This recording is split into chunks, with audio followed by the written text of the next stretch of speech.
Next question में वो कह रहा है in a right triangle A B C.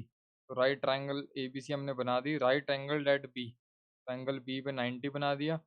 If tan A is equal to 1, तो ये गिवन है, हमने लिख दिया tan इक्वल टू 1।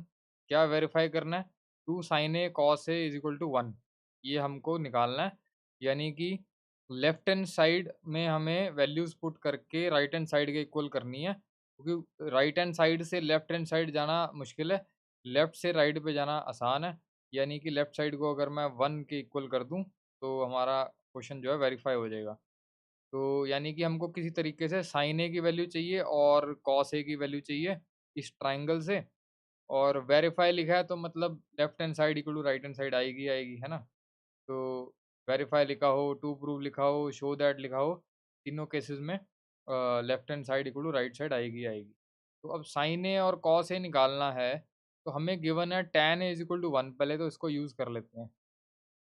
अब इस क्वेश्चन में जो भी वो कंसीडर कर रहा है वो एंगल ए को कंसीडर कर रहा है। एंगल ए, इधर भी एंगल ए है ना।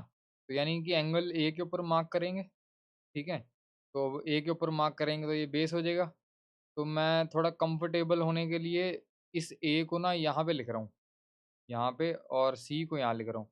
तुम ऐसे भी कर सकते हो कि भाई ए यहाँ लिख दिया तो ये हो गया, तो फिर ये बेस हो गया, ये परपेंडिकुलर हो गया, ये हाइपोटेन्यूज हो गया, ऐसे भी ठीक है।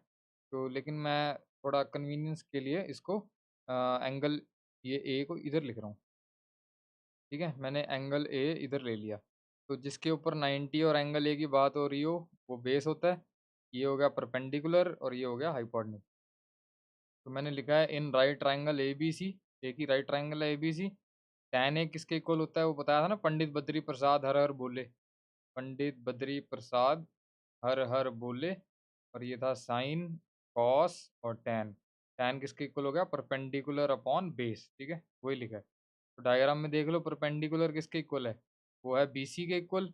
परपेंडिकुलर आ गया, बेस मैंने लिया है ए बी, ठीक है।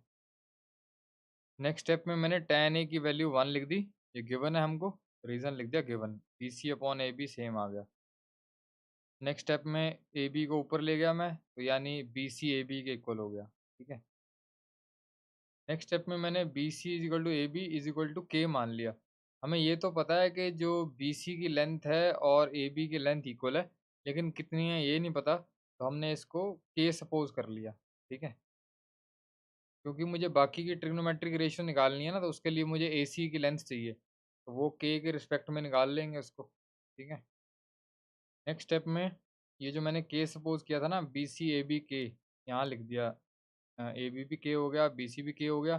फिर से in right triangle A B C ली मैंने, और हाइपोटेन्यूज का square is equal to perpendicular का स्क्वायर प्लस बेस का स्क्वायर। तो ये आ गया A C square is equal to A B square plus B C square, diagram में देख लो, ठीक है।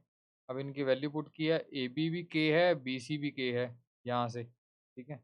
और ए सी तो हमको निकालना है। नेक्स्ट स्टेप में ये आ गया के स्क्वायर प्लस के स्क्वायर आ गया 2 के स्क्वायर। अब ए सी का स्क्वायर जब हटाएंगे तो उधर जाके रूट होएगा, प्लस माइनस होता है वैसे तो, नेगेटिव इसलिए नहीं ले रहे क्योंकि डिस्टेंस कभी नेगेटिव नहीं होता, ए सी डिस्टेंस है ना, तो इसलिए मैंने प्लस माइनस लिखा नहीं। वो लिख भी सकते हो, फिर एक स्टेप लिखना पड़ेगा कि neglecting the negative values because distance can't be negative, ठीक है, वैसे वो लिखना होता है, ठीक है। तो एनसीईआरटी में भी नहीं लिखते कई बार, तो लेकिन वैसे अगर ज़्यादा नंबर का क्वेश्चन है तो वो लिखा करो। तो यहाँ से आ गया √2, और ये आ गया के, ए सी की लेंथ भी आ गई हमारे पास, ठीक है। फिर से मैंने वही राइट ट्रायंगल ली ए बी सी। अब साइन ए हमें पता है पंडित बद्री प्रसाद से कर लो, तो परपेंडिकुलर अपॉन हाइपोटेन्यूज होता है, तो ये परपेंडिकुलर है, ये हाइपोटेन्यूज है। के अपॉन √2 के कैंसिल हो गया, तो 1/√2 आ गया। एक साइन ए चाहिए था और एक हमको कॉस ए चाहिए था। कॉस ए किसके इक्वल होता है? बेस अपॉन हाइपोटेन्यूज के। तो बेस कितना है हमारे पास? के, और हाइपोटेन्यूज है √2 के, ठीक है। के से के कैंसिल हो गया, ये भी आ गया 1/√2। नेक्स्ट स्टेप में हमें left hand side 2 sine A cos A दी हुई थी, तो साइन ए की value 1/√2 from equation number 1, cos A की वैल्यू 1/√2 फ्रॉम इक्वेशन नंबर 2, ठीक है, रीजन लिख दिया।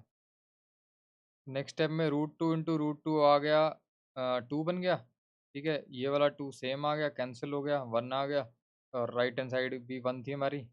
तो हैंस प्रूव्ड की जगह लिखेंगे हैंस वेरीफाइड।